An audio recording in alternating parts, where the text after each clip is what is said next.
غیر مقلدوں کے امام معراج ربانی کا مناظرے سے فرار۔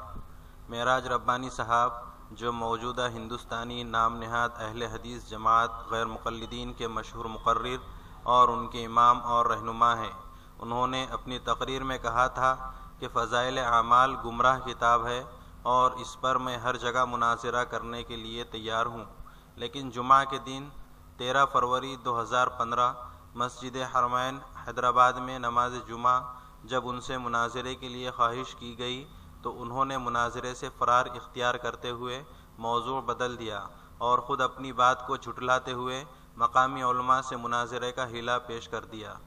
ہم علماء اہل سنت والجماعت آج بھی معراج ربانی کو چیلنج کرتے ہیں کہ اگر ان کے پاس دم ہے تو فضائل اعمال، بہشتی زیور اور عقائد علماء دیوبند پر مناظرے کے لیے تیار ہو جائیے۔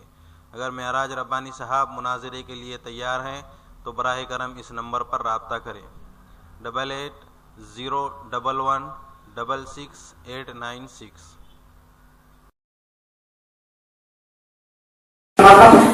شرط یہ ہے کہ آپ اس کے اوپر حجت قائم کریں، بغیر حجت قائم کیے ہوئے کسی کے پیچھے نماز نہ پڑھنا بولے تو بہت بڑی بات ہے، وہ ہے اسے کافر بنانا۔ اس لیے ہمارا جو ابو الحدیث کا جو منہج ہے وہ یہی کہتا ہے جب تک کسی کے بارے میں حجت نہ قائم ہو جائے، پتہ نہ چلے، کوئی حرج نہیں ہے کہ آپ اس سے رابطہ رکھیں، اس سے کریں۔ ہاں آپ حجت قائم کر دیں، اس کے بعد اس کے پیچھے نماز جائز نہیں ہے۔ اگر وہ مان لیتا ہے ٹھیک ہے، نہیں مانتا تو اس کو کیا آگے چھوڑ، ٹھیک ہے۔ ہمارے ساتھی مولانا وجیہ الدین قاسمی صاحب معراج ربانی کو مناظرے کے چیلنج پر بات کرتے ہوئے: السلام علیکم، آپ نے علماء دیوبند کے بارے میں بہت سی باتیں کی ہیں اور اس میں مناظرہ کرنے کا چیلنج کیا ہے، ہم مناظرے کا چیلنج قبول کرتے ہیں۔ السلام علیکم۔ آپ نے علماء دیوبند کے بارے میں بہت سی باتیں کی ہیں اور ان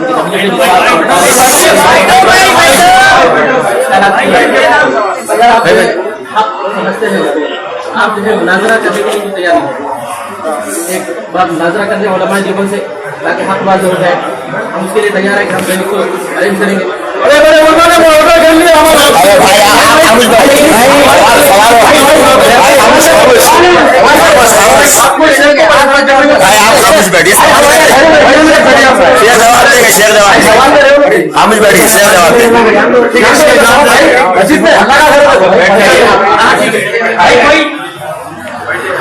سوال کیا ہے کہ مطلب آپ نے علماء دیوبند کے بارے میں بہت ساری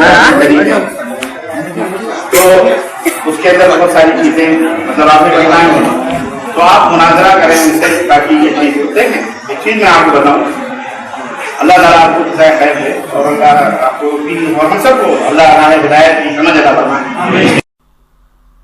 اب دیکھیے جناب معراج ربانی اپنے مناظرے کے چیلنج سے کیسا بھاگ رہے ہیں۔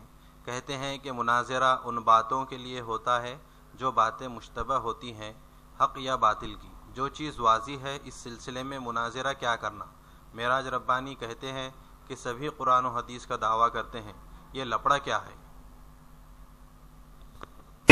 مناظرہ ان باتوں پہ ہوتا ہے جو باتیں مشتبہ ہو جائیں، حق یا باطل گڑبڑ ہو جائے۔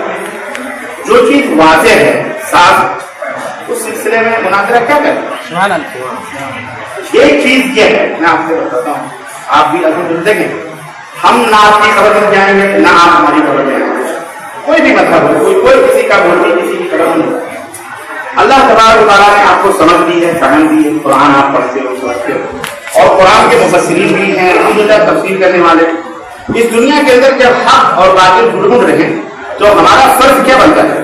ہمارا فرض بنتا ہے کہ حق کی تلاش کریں، جستجو اور ڈھونڈیں کہ اس میں صحیح کیا ہے، غلط۔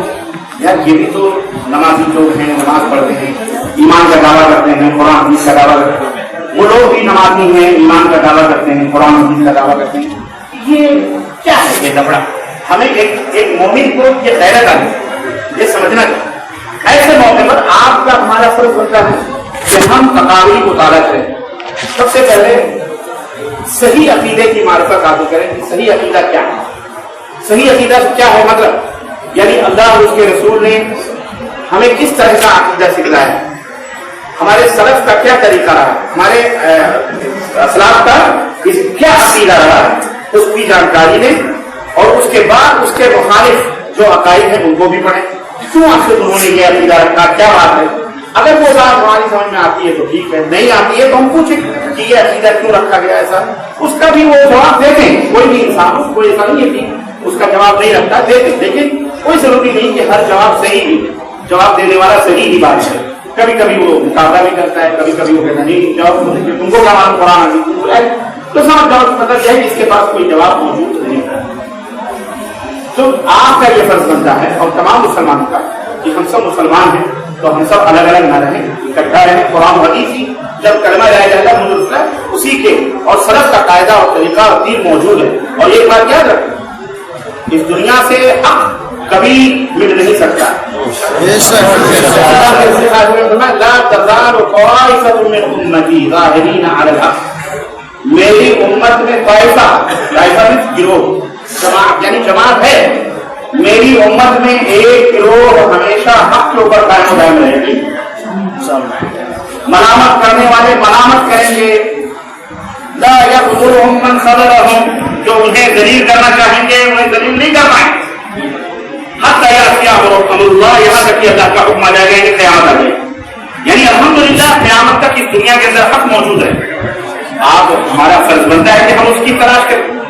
یہ کون سی بات نہیں کہ ہم اپنے گروہ بندیوں میں ہم ہی حق ہیں، دوسرے بات ہم ہی حق ہیں، دوسرے بات یہ آپ اس وقت کریں جب آپ اس نتیجے پر پہنچ گئے ہوں کہ الحمدللہ ہمیں حق مل گیا، یہ حق ہے، اور قرآن و حدیث سے اس کو ثابت کریں. ایسے نہیں کہ فلاں عالم نے کہہ دیا، فلاں شیخ الحدیث نے کہہ دیا، فلاں حضرت نے کہہ دیا.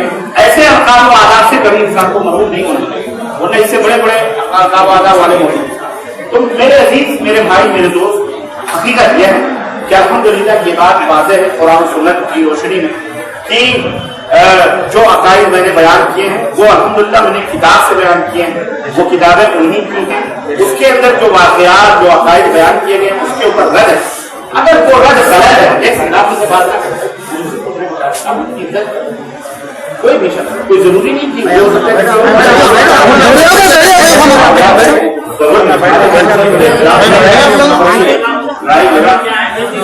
کے بعد ثبوت اور دلیل نہیں.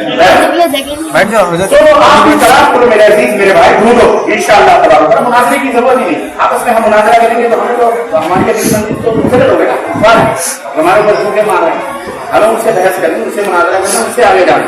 اسلام میں کیا مناظرہ کرنا، لیکن اگر ایسے ہی مناظرہ کرنا ہے تو اس کے کچھ آداب ہیں، کچھ اصول ہیں. الحمدللہ شہر میں صرف معراج ربانی نہیں ہے، ایسے معراج ربانی ہزاروں ہیں الحمدللہ، اور ہم سے زیادہ علم والے موجود ہیں. آپ ایسا کریں کہ ان سے گفتگو کریں، انشاءاللہ یہ اس مسجد کے ذمہ دار ہیں، اور یہاں جو علماء ہیں حیدرآباد کے میں مسافر مہمان آ رہے ہیں، آپ مناظرہ کرو کہ میرا ٹائم نہیں، سب ہو جائے گا، اور پروگرام تو ان سے بات کروا رہے ہیں تو بیٹھے مسجد میں کتابیں کھول کر قرآن حدیث کی، اور وہ بھی کتابیں کہ اس کے اندر یہ سیدھا ہے، غلط ہے، یہ غلط ہے، غلط ہے کچھ اور یہ بھی ایک مناظرہ ہے. یہ بات ہوگی. میں آپ کو بطور مثال ایک بات بتاؤں، ایک بطور مثال ایک بات دیکھیں. قرآن کا حدیث کا ایک مسئلہ اور سارے ایمان، اور یہ وہ مسئلہ ہے جو سب میں سب بڑے عجیب و غریب ہے. یعنی کہ ہمارے اپنوں میں بھی بہت سارے لوگوں کو چاروں کو لوگوں کو بھی خبر نہیں، لیکن الحمدللہ دھیرے دھیرے علم تک بھی پہنچ رہا ہے. لیکن اکثر یہ بات جانتے ہیں، مثال کے طور پر یہ کوئی چھوٹا مسئلہ نہیں، بہت بڑا مسئلہ ہے بڑی چھوٹی سی بات. مثلا اگر آپ کسی سے پوچھیں کہ این اللہ، اللہ کہاں ہے، چھوٹا سا سوال. آپ اہل حدیثوں میں بھی سارے جو نہیں جانتے لیکن اکثر تو جانتے ہیں. ابھی ان سے پوچھیں اللہ کہاں ہے تو سب کہیں گے اللہ. لیکن یہی سوال اگر آپ علماء دوسرے مذاہب کے اہل حدیث کے علاوہ دوسرے نام کیا ہے، دوسرے ان سے پوچھیں اللہ کہاں ہے، وہ سیدھے کہیں گے اللہ ہر جگہ، اللہ ہر جگہ. اور اس کا ثبوت بھی انہوں نے، اس کی دلیلیں بھی دیتے ہیں اور باقاعدے بتاتے ہیں اللہ ہر جگہ حاضر ہے، ہر جگہ نازل ہے، سب سے ہوگا. یہ مسئلہ قرآن کا ہے، حدیث کا ہے، جس میں کوئی شک نہیں ہونی چاہیے.